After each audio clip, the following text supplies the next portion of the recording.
Banking বিষয়ে কথা হচ্ছিল। আমার কাছে মনে হয় সামনে বাজেটকে সামনে রেখে এখন ব্যবসায় আপনারা যারা আছেন, আহ, আপনাদের একটা বিষয়ে এই সরকারের কাছে আপনাদের একটা দাবি খুব বেশি স্ট্রংলি করা উচিত। সেটা হচ্ছে ট্যাক্স অটোমেশন অথবা ভ্যাট অটোমেশনের বিষয়টা। আপনি দেখবেন কিছুক্ষণ আগে উনি একটা ডেটা দিয়েছেন, আরজিএসসির একটা হচ্ছে রিসেন্ট একটা রিসার্চ আছে, সেখানে 1,28,00,000 টিআইএন ধারী আছে। 1,28,00,000, কিন্তু আয়কর রিটার্ন জমা দিছে 5.5 লাখের মতো, মানে এটা 5%ও না। আবার আমাদের রেজিস্টার্ড বিজনেস প্রতিষ্ঠান আমাদের প্রায় 1 কোটির উপরে আছে, সেখানে দেখা যায় বছরে 5 লাখ 7 লাখ হচ্ছে আয়কর রিটার্ন দেয়। এটা দেওয়ার কারণও আছে। আপনি যখন আয়কর রিটার্নের যেই ধরনের বর্তমানে যে ট্রেডিশনাল পদ্ধতি, এই ট্রেডিশনাল পদ্ধতিতে দেখা যায় আপনার পেপার কমপ্লায়েন্সের অনেক জটিলতা। এবং কিছুদিন আগে একজন বিজনেসম্যান বলছিলেন এনবিআর যেটা রয়েছে এটা বেসিক্যালি হচ্ছে এখন ন্যাশনাল ব্যুরোক্রেটিক রিপ্রেশনের একটা, বলা যায় এনবিআর স্ট্যান্ড ফর। তো দেখা যায় ট্যাক্স ফাইল জমা দেওয়ার ক্ষেত্রে যে ধরনের জটিলতা, এই জটিলতা যদি আমরা অটোমেশন করে দিতে পারি, পেপারলেস করে দিতে পারি, অথবা এনআইডি কার্ডের সাথে যদি আমরা ইন্টিগ্রেটেড করে দিতে পারি, তাহলে এক কার্ডে অল সার্ভিস হচ্ছে আমাদের হয়ে যায়। এবং আন্ডার টেবিল যেই ধরনের কম্প্রোমাইজ আছে বা আন্ডার টেবিল যেই ধরনের নেগোসিয়েশন হয় সেটাও কিন্তু কমে যায় এবং সেটা অলমোস্ট জিরো হয়ে যায়। সেজন্য আমাদের ক্যাশলেস, পেপারলেস এবং এনআইডি ইন্টিগ্রেটেড ট্যাক্স এবং ভ্যাট অটোমেশন এখন এটা শুধুমাত্র সময়ের দাবি না, এটা অনেক দেশে, আমি যদি ইউরোপিয়ান অনেক দেশে দেখি এটা অলরেডি অনেক বছর ধরে সেটা প্র্যাকটিসে আছে। আপনি ইংল্যান্ডে যান, ইউএসএ তে যান, ইউএসএ তে যে ট্যাক্স দিচ্ছে এটা মেশিনকে ট্যাক্স দেয়। ইউএসএ দেখা যায় আপনি যখন ট্যাক্স দিবেন, এটা হচ্ছে আপনি একটা স্ট্রিটে বিভিন্ন কর্নার বুথ থাকে, আপনি ওখানে ট্যাক্স দিচ্ছেন, ওখানে কোনো আপনি কে ট্যাক্স নিয়েছে কোনো ব্যক্তিকেও আপনি কখনো দেখবেন না, আপনার ওই মেশিনের সাথে হচ্ছে আপনার হচ্ছে কমিউনিকেশন হচ্ছে। তো সেখানে আন্ডার টেবিল কোনো ধরনের কম্প্রোমাইজ করার কোনো সুযোগ থাকে না। বাংলাদেশে দেখা যায় এই জিনিসটাকে পেপার ইন্টিগ্রেটেড করে রাখা হয় এবং ব্যাপারটাকে খুব জটিল করে রাখা হয়। সেজন্য যারা ব্যবসায়ী আছে তাদের সুবিধার জন্য এবং আমরা বেশি করে ট্যাক্স এবং ভ্যাট সংগ্রহ করার জন্য আমাদের বর্তমানে ট্যাক্স এবং ভ্যাট অটোমেশনের কোনো বিকল্প নাই। আর দ্বিতীয় যে বিষয়টা বর্তমানে আমাদের যেই সংকট, আমরা কিছুদিন আগে যেই জাতীয় সংকটের মধ্য দিয়ে গিয়েছে, সেটা হচ্ছে আমাদের ফুয়েল ক্রাইসিস, একই সাথে সাথে আমাদের এনার্জি ক্রাইসিস। এই ফুয়েল এবং এনার্জি ক্রাইসিস এখন দেখা যায় লম্বা লাইন কমে গিয়েছে, এখন লম্বা লাইন নাই। তবে এটা থেকে আশাবাদী হওয়ার কোনো কারণ নাই, কারণ আমাদের ফুয়েল ডিপেন্ডেন্সিটা যদি আমরা দেখি, আমাদের ফুয়েল ডিপেন্ডেন্সিটা ইম্পোর্ট বেসড এবং আমাদের দেখা যায় গ্যাস থেকে আমরা হচ্ছে 43% হচ্ছে আমরা ফুয়েল পাই, এনার্জি পাই। আমরা গ্যাস থেকে সেটা 43% পাই এবং গ্যাসের যেই বেশিরভাগ আমাদের এলএনজি কিন্তু হয় কাতার থেকে। এখন এই কাতারের এলএনজি আমাদের প্রত্যেকদিন প্রায় 4,000 MFCFD হচ্ছে আমাদের গ্যাস লাগে প্রত্যেকদিন, 4,000 million metre cubic feet per day. কিন্তু দেখা যায় আমাদের হচ্ছে এই ডোমেস্টিক আমাদের সোর্সিং করতে পারে আমরা 2,000 MFCFD, আমাদের স্টিল 2,000 শর্ট MFCFD। এখন এটাকে আমরা কাতার থেকে আনতে হয় অথবা ওমান থেকে আনতে হয়, ওমানও আবার সেটা কাতার থেকে কিনে। এখন দেখেন আমরা এই যে হেভিলি একটা ইম্পোর্ট ডিপেন্ডেন্ট একটা হচ্ছে আমরা ফুয়েলে গিয়ে আমাদের এনার্জি আমাদের সোর্স করতে হয়। এরপর দেখেন আমাদের প্রায় 21% আমাদের হচ্ছে এনার্জি আমরা সোর্স করি হচ্ছে আপনার ইয়া থেকে, আপনার এইচএফও থেকে, মানে হেভি ফুয়েল অয়েল যে জায়গা থেকে আমাদের করতে হয়, আমাদের ডিজেল থেকে করতে হয়। অর্থাৎ এই যে ফার্নেস অয়েল ডিপেন্ডেন্সি আমাদের কখনোই এনার্জি ইন্ডিপেন্ডেন্ট করবে না। তো এনার্জি ইন্ডিপেন্ডেন্ট না হলে আমাদের যে প্রবলেমটা হবে, দেখা যায় আমাদের এই যে ইন্ডাস্ট্রিয়াল এবং কমার্শিয়াল আমাদের এনার্জি অনেক ক্রাইসিস আছে। ইন্ডাস্ট্রি এবং কমার্শিয়াল এনার্জি ক্রাইসিসের কারণে আমাদের হচ্ছে বিজনেস বার্জিয়ন হচ্ছে না, বিজনেস বাড়ে না। আমাদের এখানে দেখা যায় প্রচুর পরিমাণ আমাদের লোডশেডিং এর কারণে আমাদের বড় বড় প্রতিষ্ঠানগুলো প্রত্যেক বছর ক্রাইসিসের মধ্য দিয়ে যেতে হয়। তো সেজন্য আপনি যদি আমাদের আশেপাশের দেশগুলোতে দেখেন, ইন্ডিয়াতে দেখেন, তারা কিন্তু আপনার এনার্জি সোর্সকে ডাইভার্সিফাই করতে পারছে, এখন রিনিউয়েবলসে চলে গেছে। আমাদের পাকিস্তান দেখবেন ওরা হচ্ছে আপনার রিনিউয়েবলসে এখন এই যে এখন একটা ইসরায়েল এবং হচ্ছে ইসরায়েলের যে সংকটটা তৈরি হয়েছে, ইসরায়েল ইউএসএ এবং মধ্যপ্রাচ্য ইরানের সাথে যে যুদ্ধটা হয়েছে, সেটার ইম্প্যাক্ট কিন্তু পাকিস্তানে পড়ে নাই, উরুগুয়েতে পড়ে নাই, কেনিয়াতে পড়ে নাই, কারণ হচ্ছে তারা এখন রিনিউয়েবলস এখন ডিপেন্ডেন্ট। দেখা যায় তাদের 57%-এরও বেশি হচ্ছে আপনার এনার্জি আপনার হচ্ছে রিনিউয়েবলস থেকে তারা উৎপাদন করতে পারছে, কিন্তু আমাদের রিনিউয়েবলস এর উৎপাদন ক্যাপাসিটি হচ্ছে 2.9% মাত্র, জাস্ট 2.9%। এখন আমাদের এই যে লাস্ট আপনি 10-15 বছরে যদি দেখেন, আমাদের নতুন কোন ধরনের হচ্ছে আমরা ডোমেস্টিক কোনো সোর্সিংই করি নাই। রিনিউয়েবলস এর জন্য আমাদের একটার পর একটা পাওয়ার প্ল্যান্ট দিয়ে গেছে, কিন্তু এগুলা থেকে হচ্ছে আমরা সোর্স করতে পারি নাই। তো সেটার জন্য আমরা বলবো যে সুদূর প্রসারে আমাদের পরিকল্পনার ঘাটতি ছিল।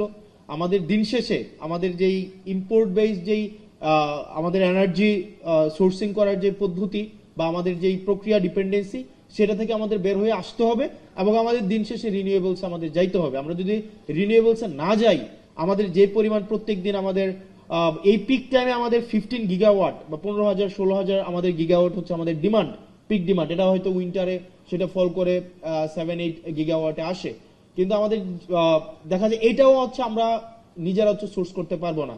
আমরা যদি প্রত্যেক বছর এই ধরনের এই যে ক্রাইসিসটা এখন তৈরি হয়েছে, এই ক্রাইসিস কিন্তু এটা মানে ইমিডিয়েট সলিউশন হবে বলে বোধ হচ্ছে না। এটা একটা লং টার্ম একটা ইম্প্যাক্ট ইকোনমির মধ্যে পড়বে এবং এনার্জির মধ্যে পড়বে। এবং দিন শেষে যদি এনার্জি এই পুরা সিস্টেম কলাপস করে, আমার পুরা হচ্ছে বিজনেস কলাপস করবে, আমার হচ্ছে সবকিছু আমার হচ্ছে প্রাইস ইনক্রিজ হবে এবং দেখা যায় যে স্থানীয়ভাবে আমাদের যে এসএমই সেক্টর যেটা নিয়ে আমরা আশাবাদী হচ্ছি, ওই জায়গাও কিন্তু একটা বড় ধরনের একটা সংকট সৃষ্টি হবে। সেজন্য আমাদেরকে এখন ডাইভার্সিফিকেশন অফ এনার্জি সোর্স আমাদের খুবই গুরুত্বপূর্ণ। আমাদেরকে সিসমিক হচ্ছে সার্ভের মধ্য দিয়ে আমাদের অফশোরে অনশোরে হচ্ছে আমাদের গ্যাসের যেই সংকট, আমরা প্রত্যেকদিন গ্যাসের সংকট সমাধানে আমাদের সিসমিক সার্ভে করা গুরুত্বপূর্ণ। মায়ানমার সেই জায়গায় সফল হয়েছে, ইন্ডিয়া সেই জায়গায় সফল হয়েছে। আমাদের যে এফএসআরইউ গুলো রয়েছে, আমাদের ল্যান্ড বেসড এফএসআরইউ করা যায় কিনা সেই জায়গায় আমাদের হচ্ছে দৃষ্টি দেওয়া উচিত। তবে আমি লাস্ট কিছুদিন জ্বালানি বিষয়ক, আমি একটা কমিটিতে আছি, জাতীয় জ্বালানি বিষয়ক কমিটি, সেই জায়গায় দেখলাম মূলত বিশেষ করে আমলাদের মধ্যে অনেকেই, সব আমলা না, আমলাদের মধ্যে অনেকেই যে এলএনজির সাথে রিলেটেড সে গভর্নমেন্টকে পুশ করার চেষ্টা করে এলএনজি কিভাবে আমাদের দেশে হচ্ছে এনার্জি সংকট নিরসনে সহায়তা করবে। কারণ এলএনজি কোম্পানিগুলো তারা ইম্পোর্ট করে, মানে হচ্ছে ইনভেস্ট করে, এবং দেখা যায় রিটায়ারমেন্টের পরে দেখা যায় ওই আমলা ওই এলএনজি কোম্পানির কোন একটা অ্যাডভাইজরি হচ্ছে চাকরি বাকরি করে বা কোন একটা পোস্টে যায়। আবার যে হচ্ছে এইচএফও নিয়ে কাজ করে, সে দেখা যায় গভর্নমেন্টকে পুশ করে, পলিসিতে পুশ করে যে আমাদের হেভি ফুয়েল অয়েল গুলা যদি আমরা ইম্পোর্ট করি বেশি বেশি, সেটা কিভাবে আমাদের এনার্জি ক্রাইসিসকে সলভ করবে। আমাদের দেখা যায় যে ডিজেল নিয়ে কাজ করে, সে গভর্নমেন্টকে পুশ করে কেমনি ডিজেলকে হচ্ছে আপনার যদি গভর্নমেন্ট ডিজেল বিভিন্ন জায়গা থেকে কিনে, স্পট মার্কেট থেকে কিনে, এখানে দেখা যায় গভর্নমেন্টের মধ্যে অনেকগুলো হচ্ছে এজেন্ট আছে, মানে গভর্নমেন্টের অনেক আমলারা হচ্ছে বিভিন্ন কোম্পানির এজেন্ট হিসেবে হচ্ছে এখানে পারপাস সার্ভ করে। এবং এটা খুবই আমাদের জন্য দুঃখজনক। আমাদের আমলাদের মধ্যে অনেকেই, সব আমলা না, অনেক আমলা হচ্ছে দেশপ্রেমিক, অনেকরা হচ্ছে স্যাক্রিফাইসিং, কিন্তু অনেক আমলাই আছে তারা সরকারি চাকরির এই ট্যাগটাকে ব্যবহার করে বেসিক্যালি বিভিন্ন কোম্পানির পারপাস সার্ভ করে এবং গভর্নমেন্টের পলিসিতে তারা তাদের ব্যক্তিগত এজেন্ডাকে পিনাট্রেট করার চেষ্টা করে। তো সেই জায়গা থেকে আমরা যদি এনার্জিতে ডিপেন্ডেন্ট হইতে চাই, আমাদের বিভিন্ন স্টেক হোল্ডারদেরকে নিয়ে আমাদের অবশ্যই আমাদেরকে রিনিউয়েবলস এর মধ্যে যাইতে হবে। রিনিউয়েবলস এর মধ্যে যদি আমরা যাইতে পারি, তাইলে হচ্ছে আমরা যদি এটাকে ডাইভার্সিফাই করতে পারি, আমাদের অ্যাটলিস্ট 7 গিগাওয়াট থেকে 9 গিগাওয়াটে আমরা যদি এটাকে আপলিফট করতে পারি, তাইলে আমাদের যেই মানে ইন জেনারেল যে ডিমান্ড আমাদের প্রত্যেক বছর থাকে, এটাকে আমাদের মিট করা অনেক বেশি সহজ হবে। আর যে প্রশ্নটা আমাকে করা হয়েছিল যে ওভারঅল গভর্নমেন্টের যেই হচ্ছে আপনার মুড, আমাদের গভর্নমেন্টের অনেক মুড সুইং হয়, মানে গভর্নমেন্ট আসলে কে এটা বোঝা যাইতেছে না। মানে এটা আসলে হাসিনার সময় না একটা বোঝা যাইতো যে ডিসিশনটা দিন শেষে কে নেয়।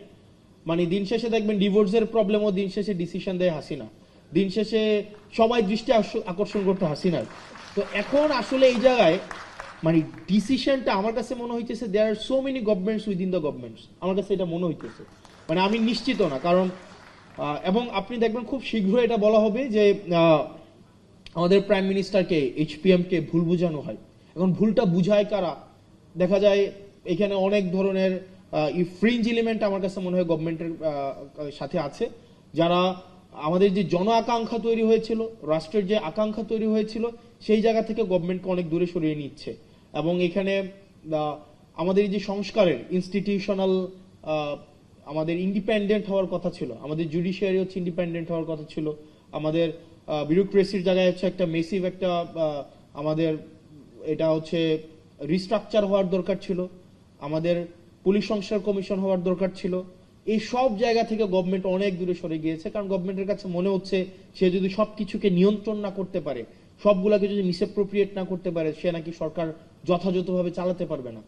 এখন আমার কাছে ম্যাডাম খুব ভালো বলেছেন কিছুক্ষণ আগে যে শেখ হাসিনা থেকে তো সবচেয়ে বেশি হচ্ছে মানে সেন্ট্রাল একদম সবকিছুকে সেন্ট্রালাইজড করা, হাসিনা কেন্দ্রিক যেভাবে সবকিছু সেন্ট্রালাইজড হয়েছে, এর থেকে শক্তিশালী তো আর কেউ থাকে নাই, আর কেউ ছিল না। তারপরেও তো শেখ হাসিনা টিকে থাকতে পারে নাই। এখন গভর্নমেন্টের মাথার মধ্যে যদি এটা এখন হয় যে আমাকে সবকিছুই নিয়ন্ত্রণ আমার লাগবে, সবকিছুই আপনার হচ্ছে তারেক জিয়া এসে সমাধান করতে হবে। একদিন দেখলাম যে মিনিস্ট্রিতে কোনো এক এমপ্লয়ের ওনার ছেলে হারাই গেছে, এইটাও হচ্ছে এই জায়গায় হচ্ছে তারেক জিয়া হচ্ছে এই জিনিসটাকে সলভ করতে হয়েছে। তো এই জিনিসটা আমাদের জন্য কোনো সুখকর নয়।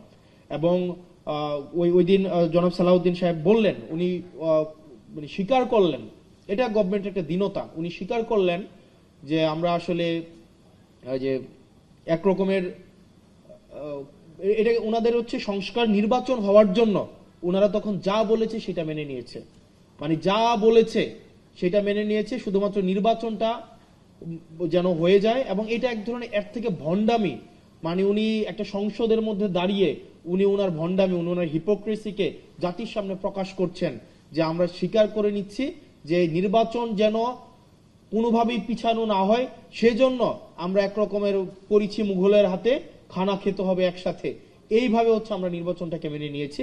এবং সংস্কার ওই সময় আপনারা যা বলেছেন সেটাকে আমরা মেনে নিয়েছি। এখন যেহেতু আমরা নির্বাচিত হয়ে গিয়েছি, এখন আর মানুষকে পিপলকে কেয়ার করার আমাদের কোনো সময় নাই। তো সেজন্য আমার কাছে মনে হচ্ছে যে গভর্নমেন্ট যেইভাবে যাচ্ছে এটা খুব সুখকর এবং দীর্ঘমেয়াদী কোনো ইতিবাচক প্রভাব রাখবে বলে আমার মনে হয় না। এবং আমাদের প্রত্যেকটা সিটিজেন বিট্রেড ফিল করছে, চিটেড ফিল করছে, এবং প্রতিষ্ঠানগুলো বিট্রেড ফিল করছে। কারণ আপনি আপনি বলেছেন, এবং পুলিশ সংস্কার কমিশন, পুলিশের সুরক্ষার জন্য পুলিশ সংস্কার কমিশন দরকার ছিল। আপনারা দেখেন পুলিশকে কিভাবে রাজনৈতিক হাতিয়ার হিসাবে ব্যবহার করা হয়েছে দীর্ঘ 17 বছর। ভাই পুলিশই তো মানুষ, সে মানুষ না, তারও তো নিজস্ব হচ্ছে প্রোটেকশনের দরকার আছে। কিন্তু আপনি দেখেন আবার পুলিশের পোস্টিং, আবার হচ্ছে পুলিশের প্রমোশন, আবার পুলিশের পদায়ন, সবগুলাকে হচ্ছে আপনার মন্ত্রীর ইচ্ছার মধ্যে আপনি রেখে দিলেন। আবার আপনি দেখেন আপনার বিচার বিভাগের আপনার হচ্ছে সংস্কারটা হয় নাই। এখানে সেক্রেটারি, ওই দিন আইনমন্ত্রী সংসদে দাঁড়াইয়া উনি অনেকগুলা সত্য উনি চেপে গিয়েছেন, এবং উনি অনেকগুলা অসত্যের অবতারণা করেছেন কাব্যিকভাবে, এবং খুবই মানে এত মানে এইভাবে লাই বলতে পারে, এটা আমার কাছে খুব অবাক হয়েছে। উনি বলেছেন পোস্টিং প্রমোশন পদোন্নতির এটার কোনো এখতিয়ার নাকি আইনমন্ত্রীর নাই। খাতা কলম অবশ্যই নাই, কিন্তু প্র্যাকটিসে আইনমন্ত্রী যেটা বলে সেটাই হয়। এখন আপনি একটা বিচারক ফেয়ারলেস কোন একটা বিচার কার্য পরিচালনা করবে, বাংলাদেশে তো এই পরিস্থিতি নাই। আপনি তার সেক্রেটারিয়েটটা আপনি তাকে দখল করে রাখলেন। আমাদের ব্যুরোক্রেসিকে আপনি হচ্ছেন